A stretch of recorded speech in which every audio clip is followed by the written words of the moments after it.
When you hear the term punk rock, what comes to mind? Mohawks, growling guitars and fast drums, anarchy in the UK? How about party in the USA? Don't let the cowboy boots fool you. Miley's as punk as it gets. That's because punk rock isn't about a particular sound or style, it's all about attitude. Avril Lavigne might look the part, but her attitude screams prissy pop princess, not empowered punk rocker. But Miley, she's got some fucking attitude. So, what does it mean to have a punk rock attitude? It means you hate authority, injustice, bullshit cultural norms, and apparently every color except for black. Oh, and I was referring to their clothing. If you thought I was talking about the color of their skin, that's because you're racist, which is totally non punk. In fact, Nazi punks, fuck off. Fuck off. Punk rock is all about rebellion, rugged individuality, anarchy. Or at least that's what it was about once upon a time. But as the corporate world has gradually eroded away at the ideals of punk rock over the years, now punk is less about giving the finger to the man and more about taking it from the man. Real punk rock of the 70s and 80s was all about never selling out and saying fuck you to record labels and corporate interests. Punk of the past 20 years, on the other hand, is all about selling out as fast as you can and saying thank you to record labels and big corporations. You think Operation Ivy would have ever done a fucking AT&T commercial? Fuck no. But punk bands today will, in the blink of an eye, gladly shove that corporate cock down their throat without batting an eye. That's a fun fact about punk bands you might not know. If the band name contains a number, that's how many dicks they'd be willing to suck to get to the top. 80s bands had respectable numbers, like 7 Seconds, 7 dicks, not bad. Stalag 17, a few more, but still not crazy. Fast forward to more modern bands, like Sum 41, that's right, 41 dicks. And Blink 182, that's a dick a day for 6 months straight. While it sucks that punk rock is no longer about the attitude and ideals that once made it great, that's good news for you because it's never been easier to be punk rock. You don't have to be rebellious, free thinking, or even remotely edgy. You don't need to steal people's mail, hang skulls on your wall, or be out of step with the world. If you want to be punk rock, you just need to do a few simple things, like liking this video right now. Number 1, look the part. You know how I said punk isn't about a particular look or sound, but rather about attitude? I lied, which is a totally punk rock thing to do. So you should have seen it coming from a mile away in your patched up, pin-covered outfit. Physical appearance is by far the most important thing about being punk today. If you look like you're punk rock, people will think that you're punk rock. Except, of course, real punks who will call you a poser. But you're not trying to impress them, which is good, because real punks aren't impressed by anything that isn't studded leather related. Speaking of leather, I hope you like it, because if you're going to be punk rock, it's going to make up a third of your wardrobe. Just like a third of the pins and patches you put on your leather jacket are going to be of bands you can't name a single song from. And you can only name a song by the other 2/3 because they have a song with the same name as the band. Aside from wearing leather, ripped denim, combat boots, aka punk non-negotiables, there are plenty of things you can do to customize your punk rock look. Like dye your hair. Any color will do, as long as it's not blonde, black, or brown. The more unnatural the color, the more punk rock it is. Puke green is fine, but neon puke green is even better. When a woman spends 2 hours in the bathroom doing her hair to go to the club, it's shallow and annoying. When a dude spends 4 hours in the bathroom using industrial strength adhesive to get his mohawk just right, it's punk as fuck. And he's not even going to the club.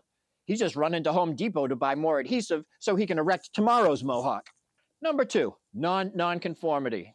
Being punk rock is all about non-conformity. Or more specifically, it's all about telling people how non-conformist you are.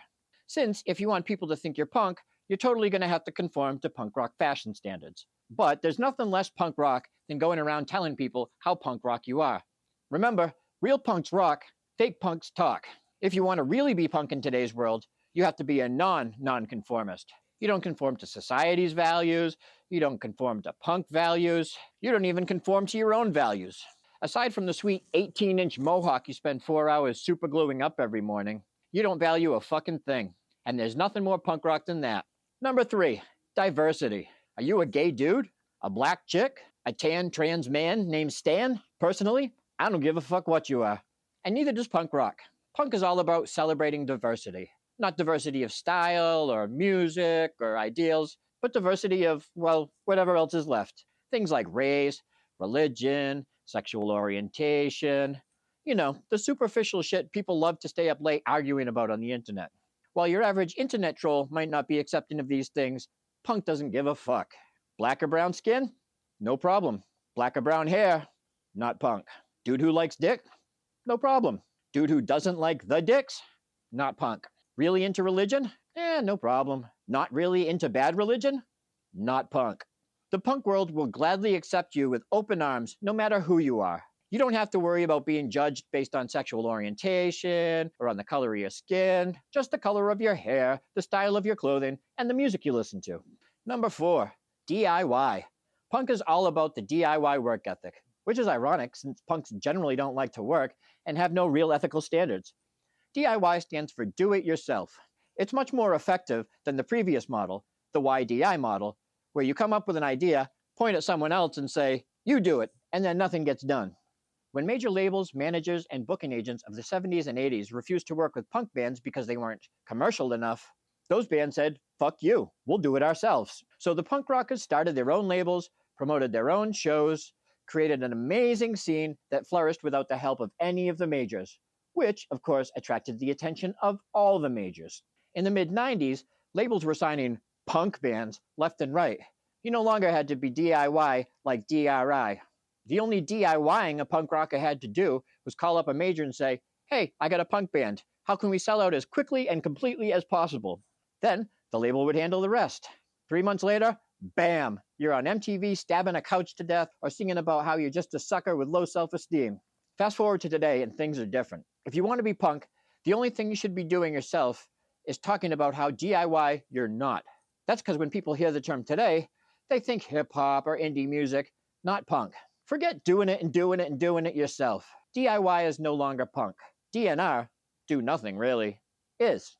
In fact, you should get your fading DIY tattoo covered up with a nice big DNR one. That'd be super punk.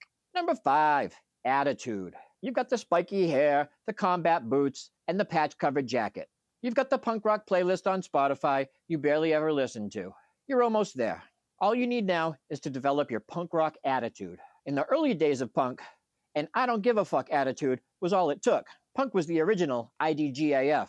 Nowadays, nobody seems to give a fuck about anything. Rappers don't give a fuck. Goth kids don't give a fuck.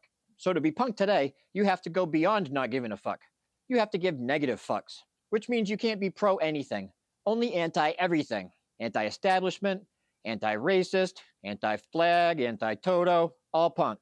Pro-life, professional, productive, not punk at all. To really take your punk rock attitude to the highest level, you need to see the world in the most pessimistic, nihilistic way possible. And then talk about how much you hate everything. Government's corrupt, healthcare system sucks. But to keep it punk, you have to walk a fine line. You can point out problems, just don't point out solutions to those problems. That would be productive, progressive. Remember, to be punk, pro is a no-go, unless you're using a GoPro to film a punk show. And now you've got everything it takes to be punk. Although, if you've got a leather jacket and a few patches, you already had everything it takes. But there's one more thing you can do, something that's 100 times more punk than anything I've mentioned. Hit that subscribe button right now. You're